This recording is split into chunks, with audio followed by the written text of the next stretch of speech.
Song of Iron is a small 2D side-scrolling action-adventure game from solo indie developer Resting Relic, a genre that is by no means unique in today's market, but the game stood out for me for its cool-looking visual design, methodical gameplay, and Viking setting.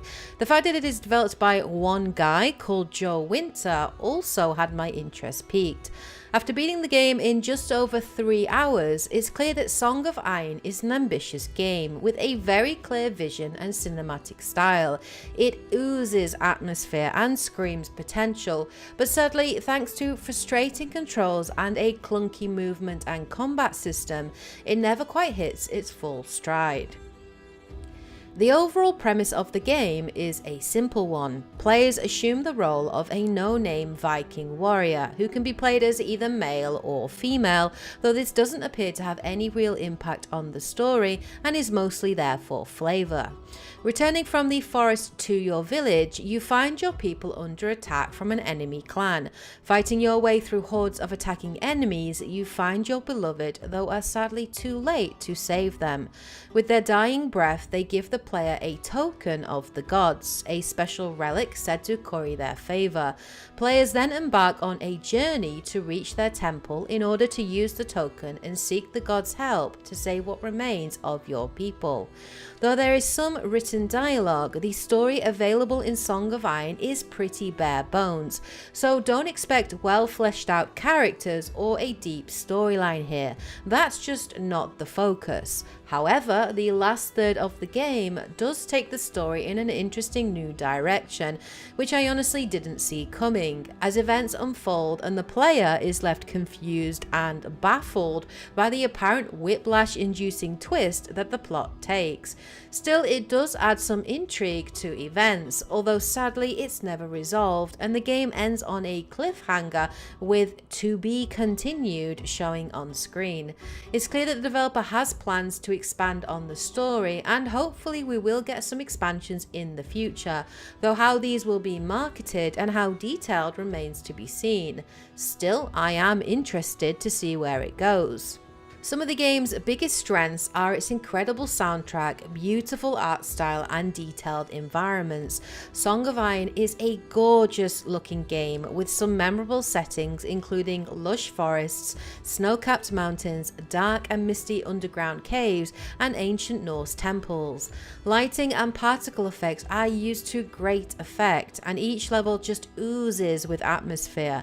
The most interesting aspect of the game, though, is the clever use of camera angles and changes in perspective. There are moments in the game where the camera zooms out and the player is left in awe at the beautiful backdrop stretched out before them, making the world seem much larger and grander in scale and scope. These moments are very cool and impactful. I loved the use of layered perspectives, which really gives the levels a sense of depth and leaves the player feeling threatened and outnumbered as enemies run in from the foreground and background to attack. You have to really keep your wits about you to ensure you don't become surrounded. This is something that the player doesn't usually have to consider or adjust to in a 2D side-scroller. It meant that I often had to plan and time my attacks to focus on the immediate threat, while still being aware of future dangers. Though I will admit that it can cause some confusion and difficulty, as enemies appear to be on the same level and easy pickings for a headshot, only for those shots to miss and leave you open to attack. The combat in Song of Iron has a very deliberate feel to it. Things are definitely stacked against you, and it's easy to soon find yourself overwhelmed and taken down in only a few hits. While your health does regenerate over time, it doesn't recharge quickly, and players will need to be aware of their surroundings and choose when to attack, when to block, and when to dodge effectively in order to survive.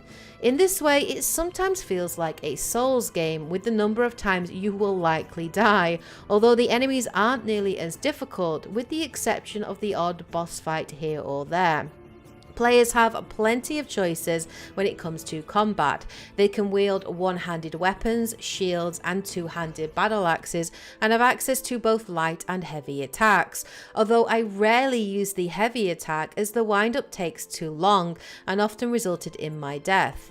You can use a shield to block and parry attacks, which when timed just right will stagger and knock back your enemy, leaving them open to a counterattack. One of the features I really enjoyed was the fact that your shield can take damage and break apart. This means that you can't overly rely on blocking, although you can also pick up enemy shields and weapons to replace your own, which can be a real lifesaver. You can also throw your weapon, which is a one-hit kill if your aim is true. And finally, players have access to a bow, a useful way to thin crowds, as a well-placed headshot will kill any enemy in one hit. It's also a really cool added touch that any arrows shot will get stuck in enemy shields and bodies and can be retrieved to refill your quiver.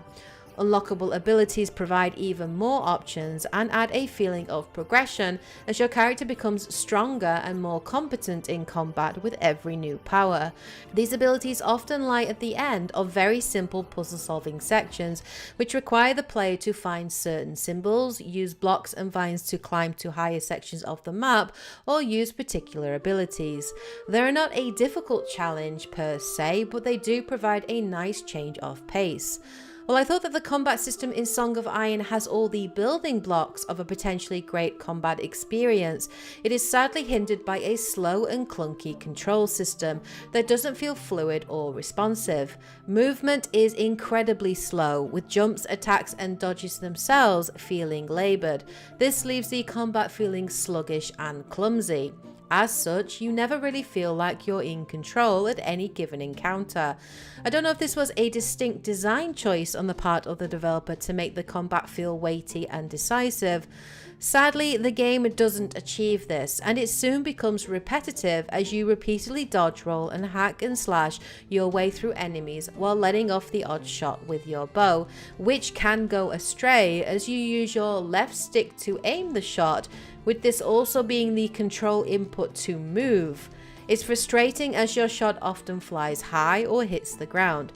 In fact, the control inputs and controller mapping was a continual source of irritation for me, as an evade move was mapped to the left thumbstick press, which, if you all know me, is something that I continually do if under pressure. This meant my character frequently backstepped when I wanted to move forward, putting me further away from a targeted swing or in line with a swinging obstacle that would smack me upside the back of the head as I tried to run and jump across a tricky platforming section. Bafflingly, the game offers no way to remap buttons. This meant I was stuck with a very frustrating problem. And if I'm being honest, it nearly made me give up on the game entirely, especially during some of the more challenging platforming or combat segments. Overall, I would give Song of Iron a 6 out of 10. It's a good game with breathtaking visuals and buckets of atmosphere, but it is held back by average gameplay and hindered by slow and clunky controls. The game has very real promise and should still be applauded given that it was developed by one person.